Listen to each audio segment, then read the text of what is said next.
सुप्रभात विद्यार्थियों, आप सबका स्नातक प्रथम वर्ष संस्कृत की कक्षा में स्वागत है।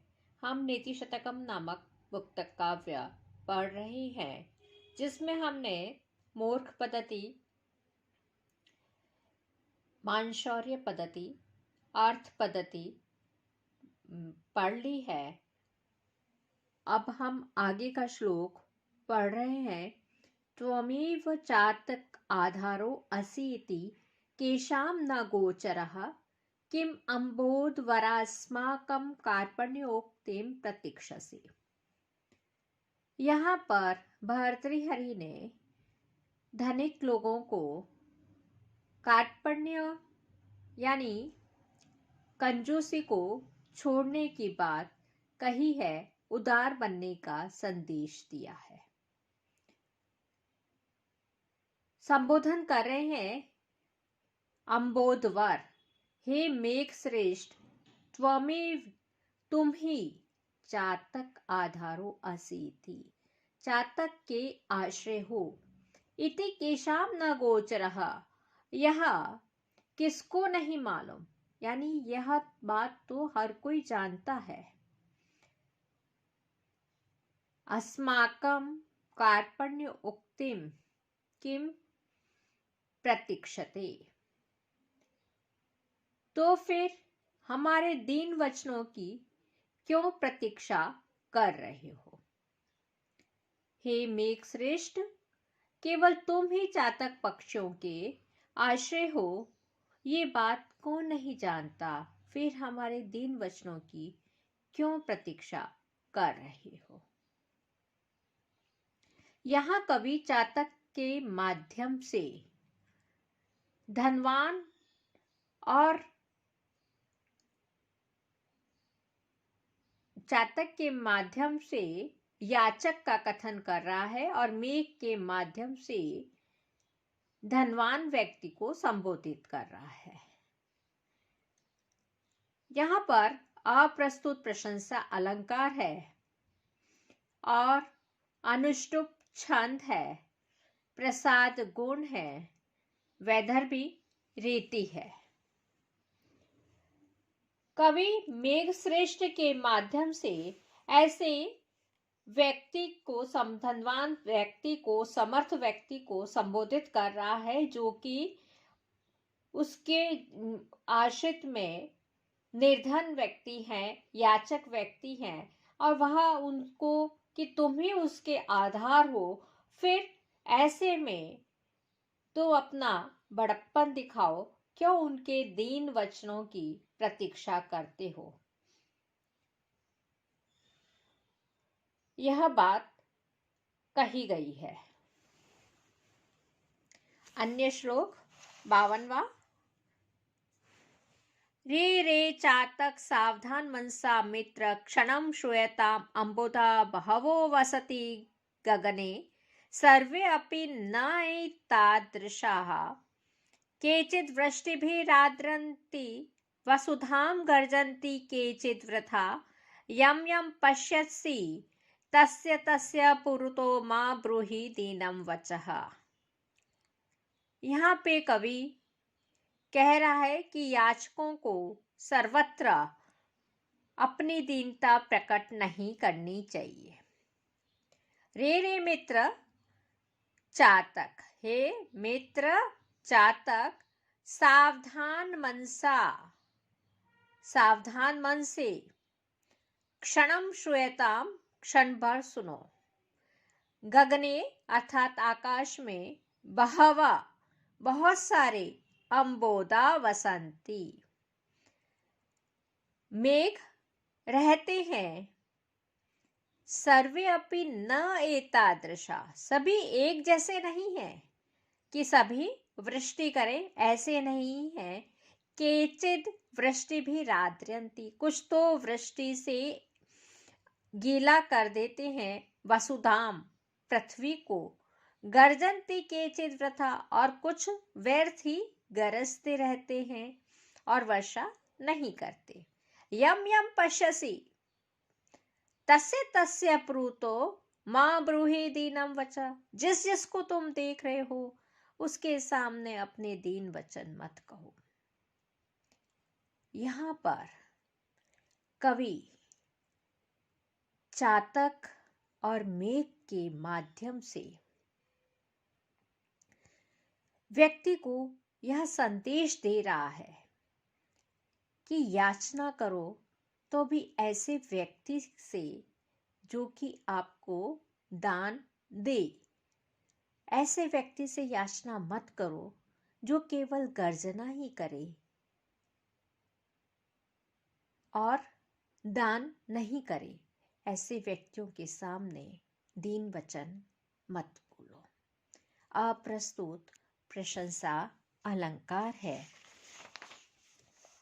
चातक से निर्धन व्यक्ति का और मेघ से, दो तरह के मेघ है। एक तो जो पृथ्वी को गीला कर देते हैं और दूसरे वह जो कि केवल गर्जना ही करते हैं। इसलिए कवि चातक के माध्यम से याचक को कह रहा है कि उदारता से याचना करनी चाहिए, उदार दाता से ही याचना करनी चाहिए।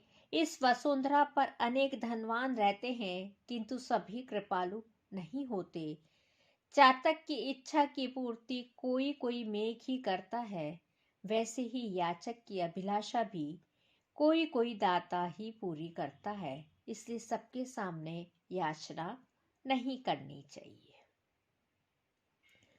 शार्दूल विक्रीडित छंद है, काव्यलिंग अलंकार है, प्रसाद गुण है, वैदर्भी रीति है।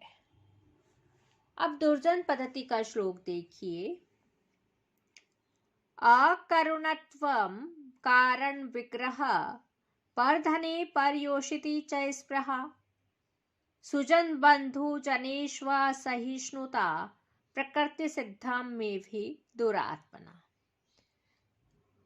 प्रस्तुत श्लोक में कवि भर्तृहरि दुर्जन व्यक्ति के स्वाभाविक प्रकृति सिद्धम अर्थात जो उनके प्रकृति में ही सिद्ध हैं स्वाभाविक लक्षणों को प्रतिपादित कर रहे हैं। सबसे पहला दुर्जन का लक्षण है अकरुणत्व, यानी निर्दयता, करुणा नहीं होनी। फिर अकारण विग्रह, बिना कारण ही झगड़ा।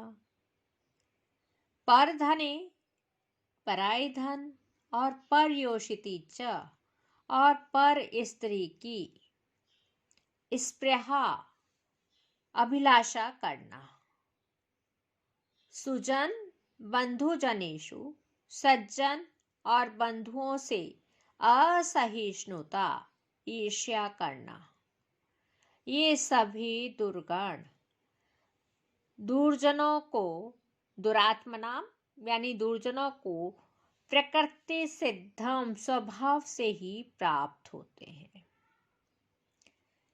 कवि दुष्टों के स्वभाव सिद्ध दुर्गुणों को प्रतिपादित करते हुए कह रहा है कि दुष्ट प्रकृति के लोगों में, दुर्जन व्यक्ति में स्वभाव से ही निर्दयता रहती है। दया भावना तो उसमें होती ही नहीं है और वे बिना किसी कारण के लोगों से झगड़ते रहते हैं और बंधुजनों के प्रति असहिष्णुता, सज्जन जो लोग हैं और बंधुजन हैं उनके प्रति असहनशीलता रहती है।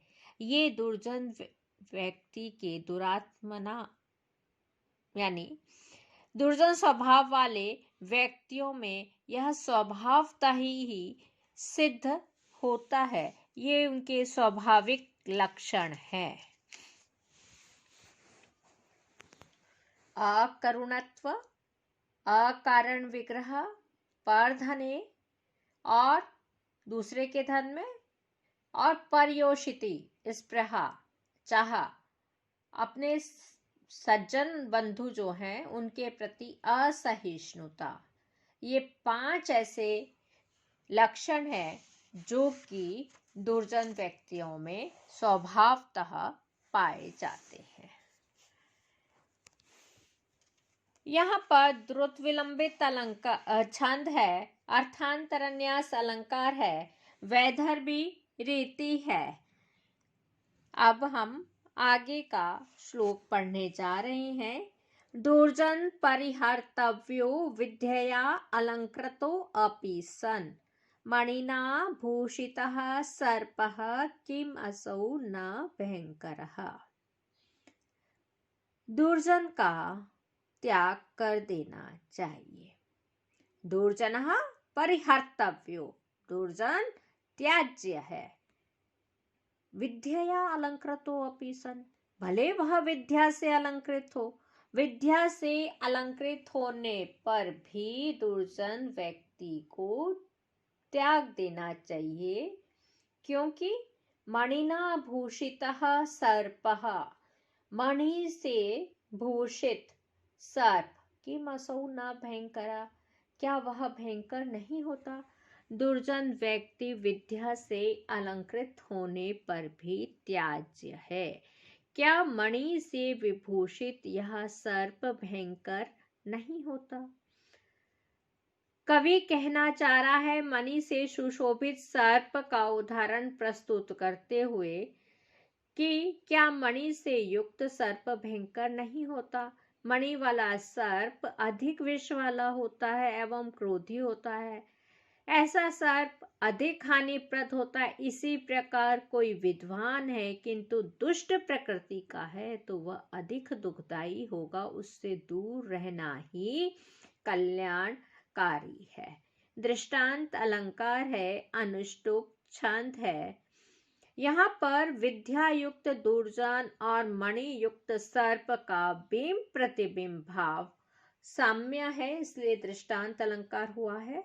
प्रसाद गुण है, वैदर्भी रीति है। परिहर्तव्य शब्द आया है, परि उपसर्ग है, ह्री धातु है, तव्यत प्रत्यय और प्रथमा विभक्ति एक वचन में परिहर्तव्य बना। ऐसे ही भूषितः पद है, भूष धातु त प्रत्यय प्रथमा विभक्ति एक वचन। आज हम यहीं पर समाप्त करते हैं। सर्वे भवन्तु सुखिनः, सर्वे सन्तु निरामया, सर्वे भद्राणि पश्यन्तु, मा कश्चित् दुःखभाग् भवेत्।